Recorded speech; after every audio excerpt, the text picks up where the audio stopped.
to fill up all the airtime with talk about you, because it's the Bill Dwight show. Bill Dwight show. Little me time for Bill today. I was talking about an incident, a douchebag incident. Yeah, somebody came and painted my house. It's very nice, and they came by really and painted badly. my house. Came by, and it turns out they painted the number 88 on my front door, and I couldn't figure out for the life of me what it was. It turns out when I Googled it was some significance with the white supremacist movement, douchebags. And then it also means, and this is what I prefer to believe, Scott Howard here at the radio station found something that seems to make more sense, and something that I'm prepared to embrace. It sounds more like Northampton. 88 is a ham radio term for hugs and kisses. So my guess is that it's just someone who doesn't have access to the internet and send me an email or didn't know my phone number and wanted to relate hugs and kisses to me. And so they painted on my door, which I kind of wish they didn't do, but in that, some washable paint, water-soluble paint would have been nice. Motives count in large respect, and in this respect, I really appreciate the gesture and the thought, and I just, next time, knock on the door. Yeah. Announce your intentions so that Bill can, maybe congratulate you. And perhaps you're shy. Yeah. Maybe they're shy. Maybe. And if they're shy, I understand. Come in a burqa. I'll come with my bat. And we'll see if we can't work it out. I will give you hugs and kisses with my Louisville Slugger. That's an old gang sign for hugs and kisses. Hugs and kisses. Anyway, so we blabbed about that a little bit this morning, and I've moved on. You can clearly tell that I'm much calmer now. And then we also talked with Tyler Boudreau and Peter Mulvey about their respective bike trips, which I thought was far more inspiring and spoke better to the human circumstance and the human condition than anything that I've spoke about and anything that I've endured. So in that vein, we're going to talk with Mary Casper tomorrow. Mary Casper has been a prominent feature here in the art scene here in Northampton forever.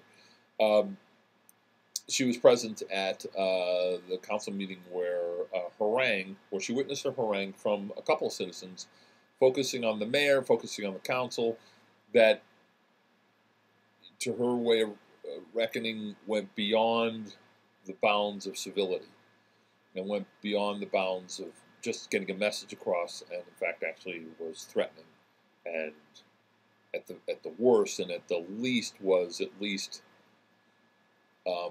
unsettling, intimidating. Yeah, disturbing and upsetting. So we'll leave it at that. And I'm not going to put words in her mouth. We're going to talk to her about her notions of how council meetings should be conducted, because she is proposing that the council redraft, the Northampton City Council redraft its rules to promote and enforce some aspect of decorum and process. And I have mixed feelings on that, and I'd be glad, and I've shared them with Mary, and I will share them with her when we talk.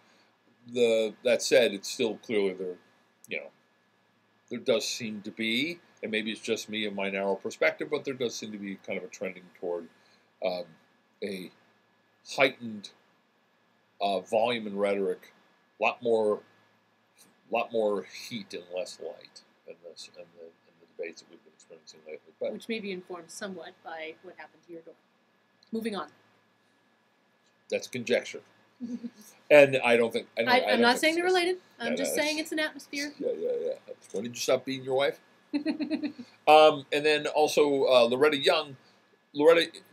Yarlow. Actually, you said Loretta Young on the radio, and I was kind of started... Yeah, it's not Loretta Young because... Never mind. Loretta Yarlow is from the UMass Museum of Fine Arts, and they've got an Andy Warhol show up that they've I think, combined collections here in the Valley, but took out the UMass Fine Arts collection of Andy Warhol photographs, large Polaroids, and other things. We're going to find out about that because Andy Warhol, the iconic artist or the anti-artist, if you will, of an era, 60s, 70s, and 80s, and up until his death. And also the man who turned celebrity he was one of the people who turned celebrity into an art form as well. But we'll talk about the show that's going to be opening up at UMass, and I'm pretty psyched about that.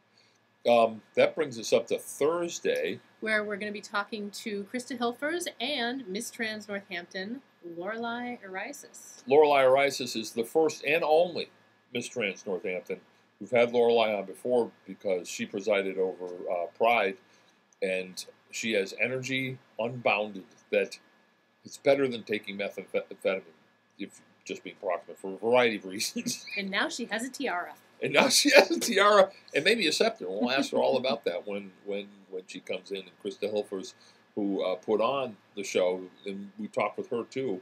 We talk about trying to see how that went, and and talk about the larger issues around transgender questioning, changing GLBT community issues, because it's a lot more complicated than you would imagine. Yes, and also on Thursday we're going to be talking to Deborah J. Anthony from the Academy of Music. Their new marquee is about to be unveiled. As an anniversary celebration, I believe, and the new marquee built with Community Preservation Act dollars and restored, and to the city's Academy of Music. So Deborah J. Anthony will talk to us about the events surrounding that. Then that means on Friday we go over to Cereals and we hang out in the produce section and hang out with friends and listen to music. I've got Jim Armenti coming in. We've got Greg Solomon and a bandmate of his coming in. So lots of music. And Greg Solomon's going to talk about the fact that he can now do 32 pull-ups. 32 pull-ups. Whereas a year ago he couldn't do any, which is about where I'm at.